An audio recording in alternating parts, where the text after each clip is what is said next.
One day, I was coming home to a family I loved, and the next, I was standing in a courtroom, listening to my wife of 10 years list my supposed shortcomings as a husband and father.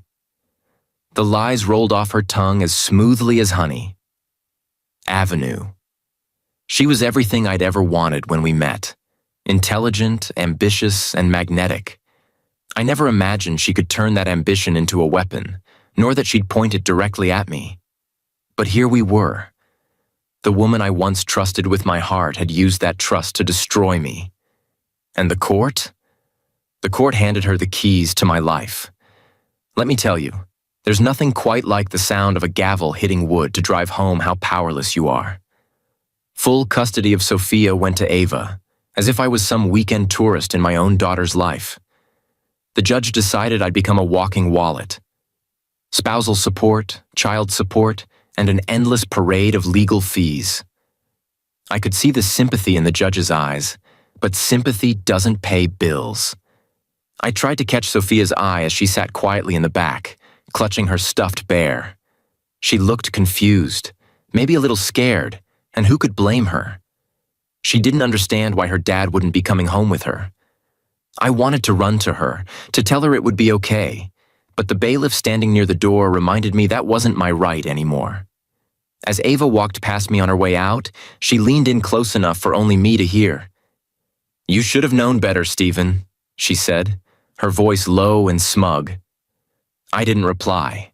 I didn't even flinch. Let her think she'd won. She didn't see what was happening behind my silence. That's the funny thing about people like Ava. They mistake quiet for weakness. But I'd built my career on turning disasters into opportunities, and this was no different. I left the courtroom that day with nothing but my name and a fire in my gut. I'd lost the battle, sure, but the war? Oh, that was just getting started. Ava thought she could betray me, manipulate the system, and come out unscathed. She thought wrong. And as for Sophia, she didn't belong to the courts or to Ava's twisted games. She was my daughter, and I'd get her back, no matter what it took. I'll admit, the first few weeks after the court's ruling were rough. I kept running the numbers, trying to figure out how to pay for 2 lives, mine and Ava's. The spousal support alone felt like a slap in the face. Ava didn't just take Sophia, she wanted to wring every last cent out of me like I owed her for her betrayal. But I'm not the kind of man who wallows. No, I adapt. So, if the court said I had to pay, I'd pay. Just in my own way. The first payment was due on a Monday. I spent Sunday night at the bank, withdrawing the exact amount of spousal support, $4,350 in coins, quarters, nickels, and dimes, all packed into neat little rolls. I imagined Ava's face when the delivery guy dropped off the 2 massive sacks at her front door. I almost laughed when her lawyer called me the next day. "Mr. Price, are you serious about this?" he asked, sounding equal parts annoyed and bewildered. "Dead serious," I replied, my tone as neutral as a monk's. The court order didn't specify how the payment should be made, just that it needed to be made. The lawyer huffed and threatened to report me for contempt, but I knew the rules. I'd paid, on time, fully. If Ava wanted to lug a mountain of coins to her bank, that was her problem, not mine.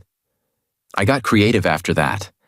One month I sent her the money in prepaid gift cards. Another time, I paid entirely in $2 bills. My favorite, though, was the check I had printed on a custom card featuring a smiling photo of me and Sophia. Ava couldn't tear that check apart fast enough, but she still had to cash it. It wasn't about the money, not really. It was about sending a message. I wanted Ava to know I wasn't broken, that I wasn't going to let her win this war of hers. If she wanted to bleed me dry, she'd have to work for it. Each time, I imagined her fury. The slammed doors, the complaints to her lawyer, the quiet seething when she realized she couldn't do a damn thing about it. It was my small way of taking back control, of reminding her that while she might have the court's favor, she didn't own me. Sophia called me one night, her little voice hesitant. "Daddy, Mommy was mad today. She said you were being mean. I forced a chuckle, though my chest tightened.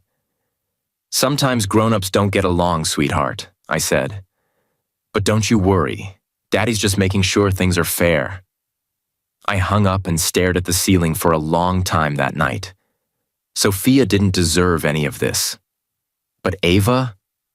She'd made her bed, and I wasn't done tucking her into it yet. The contempt of court order hit me like a brick to the face. I knew my payments, though legal, were pushing boundaries. But when the cops showed up at my office one Thursday afternoon, cuffs in hand, I realized I'd underestimated just how much Ava wanted me crushed. Jail isn't what you see on TV. It's quieter, almost eerily so, like the calm before a storm. I was given a cell barely big enough to stretch out in, and a roommate who barely spoke, a hulking guy named Joe who seemed to have his own set of rules for survival. But I wasn't there to make friends. At first, I was angry, furious, not just at Ava, but at the whole damn system. I'd done everything right, made every payment, showed up to every court date, and still, here I was, locked away like some common criminal. The bitterness threatened to swallow me whole. But then I remembered something my father once said. Life only beats you if you stand still. So, I moved. I kept my head down, watching and learning. Jail is its own kind of business, and I've always been good at reading people. It didn't take long before I ran into Ryan, a ghost from my past. Back in college, Ryan and I had built a small tech startup before life took us in different directions. He'd landed here after some bad financial decisions spiraled out of control. Seeing him again was like finding a lifeline in a sea of chaos. Ryan was sharp, still carrying that spark of ingenuity we'd shared years ago.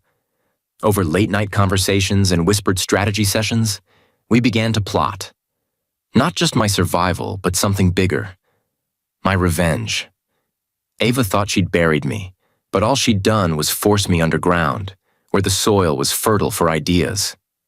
We started small, piecing together a network of information. Ryan had a knack for finding out who owed who and what strings could be pulled. I fed him details about Ava, her habits, her connections, her weaknesses. Piece by piece, the puzzle began to form. When I wasn't working with Ryan, I spent my time planning quietly. I thought about Sophia, her laugh, her curious questions about the world, the way she used to curl up beside me during movie nights. She was my anchor, my reason for enduring. The days stretched into weeks, but I adjusted. I learned how to navigate the unwritten rules of the place, how to barter, how to listen. By the time my release date rolled around, I wasn't the same man who had walked in. As I stepped back into the sunlight, the world felt different. Ava might have won this round, but she'd given me something invaluable. Time to think. Time to plan. And if there's one thing I've always been good at, it's making a comeback. Ava had built a house of cards, and I was ready to bring it down. Freedom tastes different when you've been caged. Walking out of that jail, I could feel the sun on my skin, the air in my lungs, but the weight of Ava's betrayal still pressed heavy on my chest. I didn't just want justice anymore. I wanted revenge. Not the messy, impulsive kind. No, I wanted revenge served cold, calculated and devastating. Ava had turned my life into a battlefield, and I had no intention of leaving it scorched without taking her empire down with me. The first call I made was to Caleb, my brother. He's the kind of man who knows how to move in the shadows, a fixer with connections that stretched into places even I couldn't reach. Caleb didn't ask questions. He didn't need to. "Tell me what you need," he said, and just like that, the gears of my plan began to turn. The next call was to Mason, my business associate and one of the few people I still trusted. Mason had always been good with details, the kind of guy who could make a missing paper trail reappear with a few well-placed phone calls. "We're going to build a case," I told him, my voice steady. "Not just against Ava, but everyone who played a part in this circus. Ava thought she was untouchable, but everyone has secrets. And secrets, when uncovered, can turn the tide of any battle. Caleb started with Ava's inner circle, the friends who laughed a little too hard at my expense, the lawyers who twisted the truth into knots, the judge who seemed unnervingly biased in her favor. Mason focused on the numbers. He dug into her finances, her purchases, her connections. The deeper we went, the dirtier it got. Ava wasn't just greedy, she was reckless. Lavish trips, questionable transactions, and a history of bending the rules to her advantage. All of it began to emerge like skeletons clawing their way out of her closet. Meanwhile, I stayed in the background, playing the role of the defeated ex-husband. It wasn't hard. Ava had made sure the world saw me as a man brought to his knees. But I knew the value of patience. Every piece of information Caleb and Mason uncovered was another arrow in my quiver. Sophia became my quiet ally in all of this, though she didn't know it. During our brief visits, she'd talk about Ava, her parties, her friends, the strangers who came and went from their house. Innocent observations from a child's perspective, but to me, they were puzzle pieces falling into place. I didn't want to use Sophia, but she deserved to know the truth one day. For now, though, I kept my focus. Ava had built her kingdom on lies, manipulation, and greed. It was time to watch it crumble. Sophia's eyes were the only piece of stability in the chaos. Every time I saw her, I held on to those big, brown, curious eyes. They hadn't dimmed yet, hadn't lost the spark of innocence, though I could see the cracks forming. She wasn't happy, not really. And it killed me to watch her put on a brave face like she didn't feel the tension tugging her world apart. She started coming to me with questions, little ones at first. Why don't you and Mom talk anymore? Why don't you come to my school plays? Questions I couldn't answer without making Ava the villain in her mind, something I wasn't ready to do. But then her questions turned into comments, observations that stung like paper cuts. Mom's always out with her friends. That man, Uncle Peter, he's staying over a lot now. Sophia didn't say it outright, but I could hear the unease behind her words. Ava was so wrapped up in her new life that she'd stopped paying attention to the one person who mattered most. Our daughter. One day, Sophia called me out of the blue. It wasn't our usual time to talk, and her voice was shaky, almost apologetic. "Daddy," she said, "I want to come home." I stopped breathing for a second. "What do you mean, sweetheart?" "I don't like it here," she whispered. "Mom's always busy and she doesn't listen. I don't like her friends, and I miss you." I sat down hard, gripping the phone like it might disappear. "Sophia," I said carefully, "you know I'd take you back in a heartbeat, but the court—" "I don't care about the court," she burst out. "I want to be with you." It took everything in me not to let the floodgates open right there. I told her we'd figure it out, that she'd always have a place with me. And that's when I knew things were shifting, finally. Sophia wasn't just my daughter. She was sharp, like me. She started pulling away from Ava, spending less time at home and more time with her friends, her grandparents, anyone who wasn't part of Ava's glossy, superficial world. By the time she turned 16, she'd had enough. She went to the courts herself, filing for emancipation with the determination of someone twice her age. The judge granted her request, much to Ava's outrage. I remember the look on Ava's face as Sophia packed her bags and moved back into the house we'd shared when we were still a family. It wasn't victory, not yet, but it was a start. Having Sophia back under my roof was like breathing again. She wasn't just my daughter, she was my compass, reminding me what all of this was for. We started rebuilding together, her confidence, my stability, our bond. Ava thought she could take everything from me, but she'd forgotten one thing. Blood runs thicker than manipulation. It started with whispers, faint cracks in the carefully polished facade Ava had built. People began to notice things. Missing deadlines, sloppy work, little details that hinted at a woman losing her grip. At first, it was subtle, But like a dam under too much pressure, Ava's world began to break apart piece by piece. The first major blow came at her job. I'd stayed quiet during the initial stages of my revenge, letting my team gather the evidence like vultures circling a dying beast. Mason had outdone himself. Emails, shady financial deals, and questionable use of company funds, enough to make Ava's employer sit up and take notice. I wasn't there when she was called into the boardroom, but I imagined the scene. Ava, confident and composed, walking in with that smug air of invincibility, only to be blindsided by the stack of evidence laid out before her. By the time she left, her position was gone, her reputation in tatters. It didn't stop there. Caleb's network had worked its magic, and soon, Ava's personal life became public fodder. Photos of her extravagant trips funded by borrowed money, her dalliances with men who weren't her husband, and of course, the real gem, her blatant manipulation of the legal system to frame me. The court of public opinion is brutal, and Ava learned that the hard way. Her friends, those shallow, fair-weather companions who once rallied behind her, turned on her with the kind of speed that only fear of association can inspire. Invitations dried up.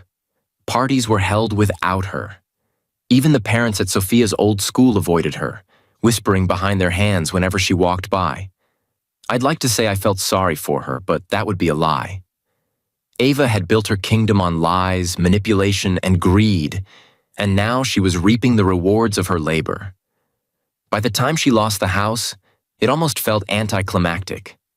The lavish home she'd fought so hard to keep during the divorce went on the market, the bank foreclosing after she couldn't keep up with the payments.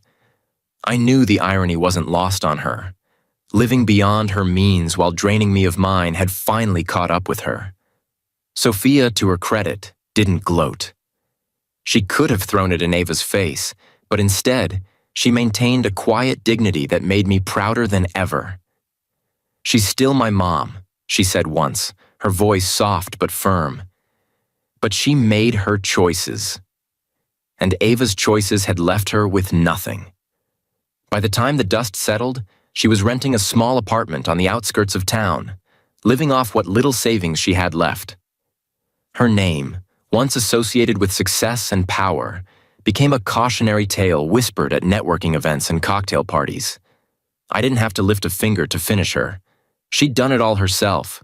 Revenge doesn't always come with fireworks and grand finales. Sometimes it's watching the pieces fall exactly where they're meant to, knowing you set the stage. Ava had played her game, and now she was just another pawn swept off the board. The day the court revisited my case, I walked into that courtroom a changed man. Gone was the defeated husband who had stumbled out of the system's grip months before. I had done my time, learned my lessons, and armed myself with the truth. This time, I was ready. The judge presiding over my original case, the one Ava had seemingly charmed into submission, was no longer on the bench. Whispers of misconduct and questionable rulings had caught up with him, and he was quietly removed from his position. Poetic justice, if ever there was any. A new judge, sharp-eyed and no-nonsense, took the reins. I knew I had a chance to set things right. My attorney, bolstered by the evidence Mason and Caleb had collected, presented a case so airtight even Ava's lawyer looked like he wanted to crawl under the nearest bench. It was all there in black and white. Ava's manipulations, her misuse of funds, the falsified statements that had painted me as an unfit father and husband. As each piece of evidence was laid out, I stole glances at Ava. Her face was pale, her confident demeanor crumbling with every damning word. But it wasn't just about tearing her down. It was about clearing my name. I needed the court and Sophia to see me for who I really was, not the caricature Ava had created. When the ruling came, it was like a weight lifting off my shoulders. The financial obligations that had once strangled me were slashed significantly, and the spousal support was eliminated altogether. The court even acknowledged the harm caused by Ava's deceit, though it stopped short of punitive measures. More importantly, the custody arrangement was revisited. While Sophia was already living with me, the court's official recognition of her decision was a victory in itself. Ava's protests fell on deaf ears. The system that had once been her weapon was now working against her. As I walked out of the courtroom, I caught Ava's eye. For the first time in years, she looked small, powerless. I didn't gloat. I didn't need to. The gavel had spoken, and this time, it spoke the truth. The days that followed were surreal. Friends and colleagues who had distanced themselves during the chaos started reaching out, offering congratulations and apologies. Even strangers, those who had followed the public unraveling of my life, sent messages of support. But the real victory wasn't in the courtroom or the headlines. It was at home, sitting across from Sophia at the dinner table, hearing her laugh again, seeing her smile without hesitation. It was knowing that the storm had passed and that, for the first time in years, the future looked bright. Ava might have started this war, but I had finished it. And now I could finally move on. Rebuilding your life after it's been torn to shreds isn't easy, but there's something liberating about starting from scratch. For the first time in years, I could breathe without the weight of Ava's schemes crushing my chest. I wasn't just living for survival anymore. I was living for myself, and for Sophia. Having Sophia back under my roof brought life back into the house. The quiet dinners that used to feel like penance were now filled with laughter and stories about her school, her friends, her plans for the future. She was thriving, and watching her rebuild herself made me want to do the same. That's where Olivia came in. I'd known Olivia since we were kids. She was the quiet girl with the loud laugh who used to run barefoot across the fields behind our school. We'd lost touch over the years, but when Sophia started seeing her for counseling during the worst of the custody battle, our paths crossed again. At first, it was just small talk, updates about Sophia, polite exchanges during pickups and drop-offs. But there was something in Olivia's voice, in the way she looked at me, that felt different. She didn't see me as the broken man Ava had tried to make me. She saw me. Olivia became more than just a counselor for Sophia. She became a friend to both of us. She helped Sophia navigate her emotions and reminded me that it was okay to let someone else in. Slowly, cautiously, we began spending more time together. Coffee turned into dinners. Dinners turned into walks. Walks turned into late-night talks that stretched into the early hours of the morning. She didn't push, and I didn't rush. After everything I'd been through, trust wasn't something I gave easily. But Olivia had a way of grounding me, of making the chaos in my head feel manageable. One evening, as we sat on the porch watching the sunset, Sophia came outside with a smirk on her face. "So, are you two a thing now, or what?" she asked, crossing her arms with the confidence only a teenager can muster. Olivia and I exchanged a glance, both of us laughing despite ourselves. "You're a little too nosy for your own good," I told her. But the truth was written all over our faces. It wasn't long before Olivia became a fixture in our lives. She wasn't trying to replace anyone. She was just there, steady and supportive, offering her quiet strength when we needed it most. Together, we started to build something new. The old wounds didn't disappear, but they stopped defining us. The house, once filled with ghosts of a broken past, became a home again, a place of warmth, laughter, and hope. Ava's shadow still lingered, but it didn't loom as large as it once had. She had remarried, a wealthy lawyer, of course, and by all accounts was trying to piece together a life defined by appearances. But there was a hollowness to it, a kind of superficial sheen that couldn't hide the cracks underneath. I didn't wish her ill. She'd made her choices, and I'd made mine. And as I sat on that porch, Olivia by my side and Sophia planning her next adventure, I knew one thing for certain. My life wasn't defined by the pain Ava caused. It was defined by the love I'd found in its aftermath. If life has taught me anything, it's that the truth has a way of clawing its way to the surface, no matter how deeply it's buried. Watching Ava's world collapse wasn't just satisfying, it was enlightening. She had built her life on lies, manipulation, and greed, and now she was paying the price for every choice she had made. But Ava wasn't the only one who faced justice. The ripples of her downfall spread far and wide, pulling in everyone who had played a part in the circus she orchestrated. The corrupt judge who ruled against me was disbarred after an investigation uncovered a pattern of unethical behavior. Turns out, Ava wasn't the only person he'd handed biased rulings to. The legal community, once quick to dismiss my claims, now scrambled to distance themselves from the mess he'd left behind. Then there were the lawyers. Ava's attorney, who had twisted the truth into an art form, faced scrutiny for his role in falsifying evidence. I didn't have to lift a finger. The evidence Mason and Caleb uncovered did all the work. He lost his license, his reputation, and eventually his firm. Even some of Ava's so-called friends weren't spared. Those who had benefited from her schemes, whether through shady business deals or backdoor favors, found themselves exposed. Their reputations crumbled, their social circles shrinking as they became liabilities rather than assets. It wasn't about revenge anymore, not entirely. It was about balance, about showing the world that actions have consequences. Ava and her allies had spent years bending the rules to their advantage, but now the rules were bending back. The fallout wasn't loud or dramatic. It was quiet, methodical, and absolute. Careers ended. Friendships dissolved.